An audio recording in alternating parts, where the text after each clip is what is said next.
Assalomu alaykum do'stlar. Mana yana bir xizmatimizni o'z nihoyasiga yetkazmoqdamiz. Bu xizmatimizda faqatgina oppoq tunkalarimizdan foydalangan holda ko'cha shapka, kaziroy, dorixona va ichki shapkalarni qilib berganmiz. Mana ko'rib turganingizdek ko'cha shapkalari juda ham go'zal holatda qilib bitirib berilgan. Hattoki kanizlari ham, qoshlari ham oq rangda bo'lgan. Faqatgina choksiz tannularimizni pokli rangda qilib berganmiz. Mana azizlar, dorixonalarni ham ko'rishingiz mumkin. Dorixonalarga ham faqatgina oq tunkalarimizdan foydalangan holda juda ham go'zal holatda qilib bitirib berganmiz. Azizlar, eslatib o'taman, joyning kvadratdan tunka fonimizning kvadrati ko'proq ketadi. Chunki tunka fonda bukilish va qarilishlari ham bor. Shularni ham inobatga olib qo'yamiz. Mana azizlar, ichki shapkalarni ham ko'rishingiz mumkin. Ichki shapkalarga ham faqatgina oq tunkalarimizdan foydalangan holda juda ham go'zal holatda qilib bitirib berganmiz.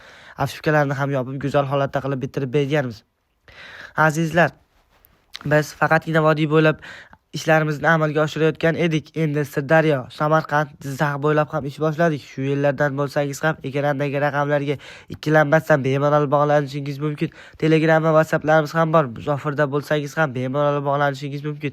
Azizlar, ishimizni ko'rib o'z fikringizni kommentariyada qoldirib qo'ying va bu videoni uyga tunka fon qildirmoqchi bo'lib yurgan tanishingizga albatta jo'natib qo'ying.